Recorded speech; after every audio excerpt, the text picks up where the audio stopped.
Tara't samahan nyo kaming libutin ang napakagandang kagubatan ng Albay at ating kilalanin ang magagandang mga hayop na nakatira sa gubat na ito. Disclaimer lang, ang videong ito ay sinagawa namin sa loob ng isang buwan, nilibot ang kagubatan at i-video para makilala nyo ang kagandahan ng ating kalikasan. At unahin natin itong napakagandang ibon na nakadapo sa sanga. Ang ibon na to ay isang emerald dove o mas kilala sa tawag namin na agbaan. Ang mga emerald dove ay napakagandang ibon. Ito ay mga ground dwelling. Ibig sabihin, dito sila sa lupa naghahanap ng pagkain na parang kalapati lang. Iba ang kulay ng babae sa lalaki. Ang nasa harapan natin ngayon ay lalaking emerald dove. Nakita rin namin yung mga red jungle fowl o mas kilala sa tawag na labuyo. Ito nga pala yung mga manok na nakatira sa kagubatan pero iba siya sa ating mga normal na manok.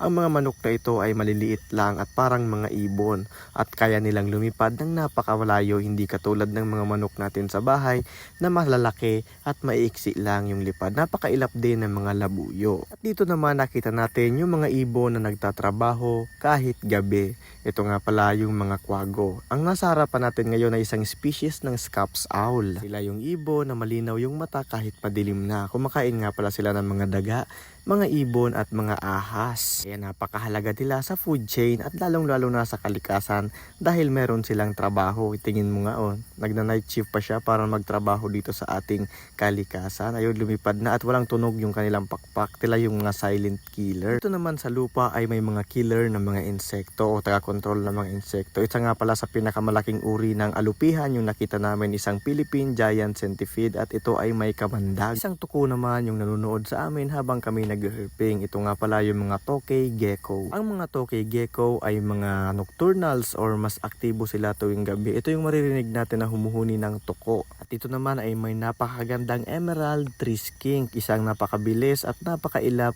na skink na makikita natin dito sa kagubatan. Dito naman sa puno ay natutulog ang isang napakagandang fruit dove. Ayan, tingnan nyo, napakamakulay din niya. At dito naman sa taas ay meron tayong nakitang isang dugtooth cat snake. Ito nga pala yung madalas mapagkamalang sawa dahil nga sa kulay niya na may halin tulad sa isang reticulated python o sawa. Ang mga sawa ay non-venomous pero itong mga dugtooth cat snake ay mildly venomous. Meron itong kaunting kamandag pero hindi niya kayang pumatay ng tao. At ito naman isang walang kamandag na ahas ang ating nakita. Isang Luzon bronzeback tree snake. Tinatawag nga pala namin itong lukay-lukay dito sa Bicol. At isa pang cat snake ang ating nakita, isang Philippine cat snake na may scientific name na Boyga philippina. Ayan, napakaganda ng kulay niya. At ito ay mildly venomous din. Pero kahit mildly venomous, huwag kayong magpapahagat dito dahil baka may allergic reaction kayo sa venom nito. Dito naman yung isang real life dinosaur o dragon, isang crocodile skink.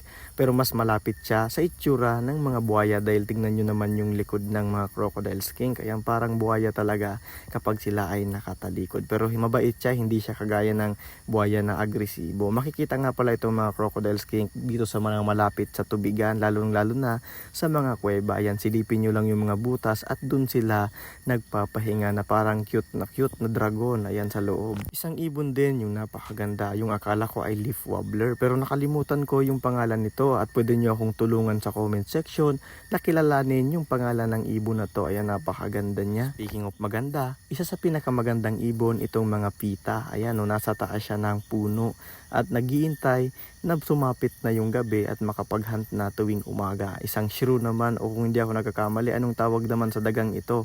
Napakaliit ng mata niya pero napakalakas ng pakiramdam niya. Ayan, nararamdaman niyang naririto ako at natatakot siya sa akin. Dito naman ay pinapanood kami ng isang nilalang na nagniningas yung mata. Ito nga pala yung mga alamid o palm civet, isang mga pusa na nakatira dito sa taas ng puno, mga civet cat. Ayan, napakadami nila. Bali, tatlo nga pala sila. Ayun, meron pang isa na halos naghahanap sila ng prutas. Mahilig nga pala sila sa mga prutas. Ayun, sa dulo ay meron pang isang civet cat. Ang mga civet cat ay nocturnals or mas aktibo sila tuwing gabi. Ito naman ay natutulog ang isang Philippine bulbul. Masagwa man pakinggan yung pangalan nila pero ang ibig sabihin ng bulbul ay isang singing bird.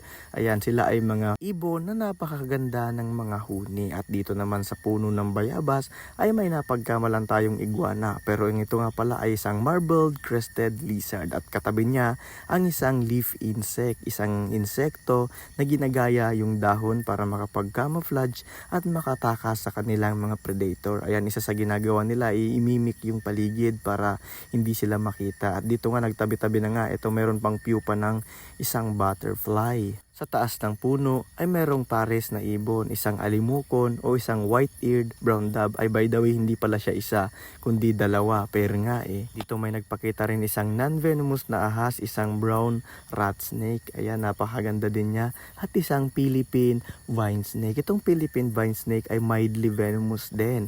Ano nga ba yung effect ng mildly venomous na ahas sa ating katawan? Ayan, depende po yan sa reaction ng ating body. Pero mostly sa nakakagat ay wala naman po. Meron din nagpakita sa aming mga freshwater eel o mga kasili. Isang uri ng kasili na sobrang lumalaki nga talaga yung timbang nito at kumakain ito ng mga isda. Importante din yung mga kasili dito sa kalikasan natin dahil nakakontrol din sila ng populasyon ng mga isda. At dito nagpakita rin ang isang makamandag na ahas, ang Philippine Temple Pit Viper. Venomous po ito at kapag nakakita tayo ng viper ay wag na po nating lalapitan kung wala tayong sapat na kaalaman. At ito nakakita tayo dito ng isang napakagandang caterpillar o atlas moth. Kapag naging paru-paro na yan, ay tinatawag siyang mariposa. Dito naman ay natutulong ang isang magandang ibon. Ito nga pala ay mga black-naped monarch. At dito naman ay akala ko aswang yung nakita ko. Isa nga pala siyang fruit bat na kumakain ng bunga ng anahaw. Napakalaki niyan sa personal guys. At again, nakakita ulit tayo ng isang leaf insect, isang dahon na insekto o insekto na mukhang dahon. Ang kinakain nga pala ng insektong ito ay dahon din. At dito naman may isa pang Philippine Temple Pit Viper. Huwag niyong gagayahin yung ginagawa ko na hinahawakan ito. Docile ito kahit makamandag. Ayan, napakaganda ng mga pit viper. Ito nga pala yung mga ahas din na motionless. Hindi sila masyadong gumagapang papalayo. Kung makikita nyo, nakasteady lang siya. At ito gusto magpa-shoutout yung isang tiklig. Lumipad nga naman siya tapos bumagsak sa aking paanan. Ayan, gusto rin niyang magpa-shoutout. Ito naman ay napakaganda, napapagkamalanding sawa, isang Mueller's wolf snake. Mabaho siya pero wala po itong taglay na kamandag at napaka-safe niya sa tao. Namangha din ako sa nakita ko, hindi ko alam kung pilmilipid to o isopods pero kapag ginanyan nyo siya, tingnan nyo bumibilog siya na parang armor. Yan kasi yung kanilang defense mechanism para hindi siya makain ng mga predator.